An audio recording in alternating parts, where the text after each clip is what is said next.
From storyflo, this is your daily audio brief for July 13th. Jessica here. July 13th. The news in 10. Let's start at home. Let's get into it. First, from Channel News Asia. Disney's live-action Moana crashes to shore with an underwhelming splash at the box office. Disney's new live-action Moana has hit theaters with Dwayne Johnson back as Maui and Catherine Lagaʻaia, stepping into the role of the Polynesian princess. Lagaʻaia's performance is getting the nod, with many noting she brings fresh energy to the story. Critics, however, aren't buying the whole package. The consensus is that the film feels like a shot-for-shot remake of the original animated hit, and the reviews have been pretty flat across the board. That lukewarm reception is showing up at the box office. The movie's opening numbers are modest, far from the splash Disney hoped for, and it's already being labeled an underwhelming start. All in all, the live-action version is getting mixed signals.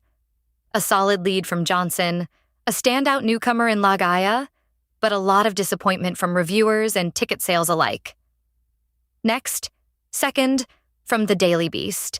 Scott Jennings takes twisted victory lap at Mitch McConnell reveal.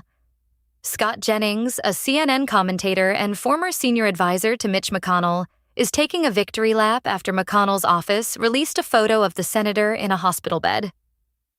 Jennings had claimed to have spoken to McConnell on July 7th, discussing Iran and Ukraine, and said he wanted to see McConnell back at work soon. His claims were initially met with skepticism and memes on social media, but he's now using McConnell's photo to prove his doubters wrong. Jennings commented on a post from CNN contributor Jeff Storobinski, saying, "Always have. Always do. Thanks, Jeff," and shared a meme from The Office with the caption, "The thing about being honest is that you never have to worry about a darn thing." However, not everyone is convinced that McConnell's photo is genuine, with some right-wing figures expressing doubt about its authenticity.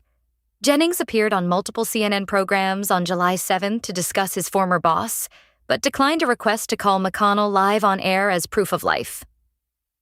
When asked about McConnell's hospitalization, Jennings said he didn't know why the senator was in the hospital and didn't probe him for medical records.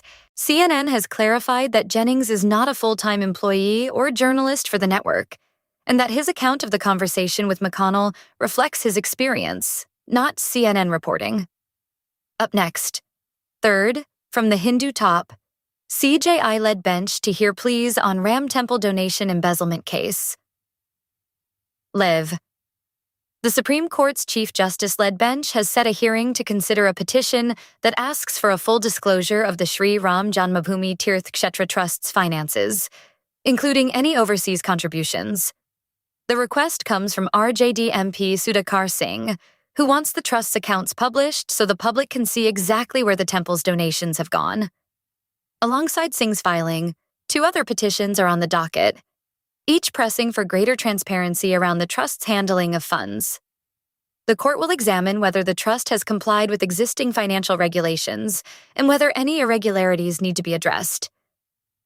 If the bench orders the details released, it could set a precedent for how religious institution finances are scrutinized in India, potentially prompting tighter oversight of future donation streams. And then, fourth, from Nai Times, Japan is building a new intelligence agency with help from the West. So Japan's Prime Minister Sanae Takaichi is working on setting up a new intelligence agency, and they're getting some help from Western countries. The goal is to better protect Japan's state secrets and important technologies, as well as defend against foreign influence operations. This is a big deal for Japan, as they're looking to step up their security game.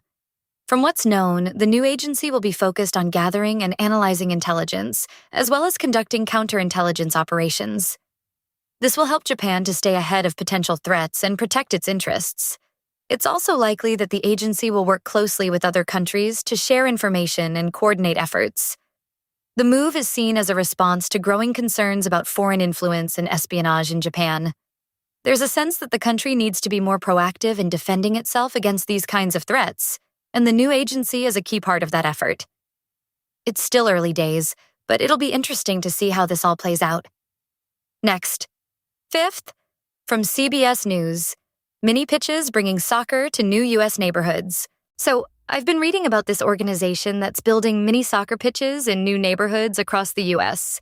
They've already set up over 200 of these smaller fields, and it's making a huge difference in communities that didn't have access to soccer facilities before. In New Jersey, near MetLife Stadium, where the World Cup final will be held, they've transformed a school into a hub for soccer. The mini pitches have become a gathering spot for kids and adults alike, and it's not just about the game. It's about building a sense of community. The organization's goal is to create more opportunities for people to play soccer, regardless of their background or socioeconomic status. They're working with local schools, community centers, and even businesses to make this happen. It's amazing to see how something as simple as a mini soccer pitch can bring people together. These mini pitches are also designed to be more accessible and affordable than traditional soccer fields. They're often smaller, which makes them easier to maintain and less expensive to build. Plus, they can be used for other activities like fitness classes or even just hanging out. The organization's efforts are paying off, with more and more people discovering the joy of soccer and the sense of belonging that comes with it. It's a great example of how sports can bring people together and make a real difference in their lives. Up next, sixth, from the Guardian world. Mastermind of 88 Eurozone Louvre, heist thought they could have taken more.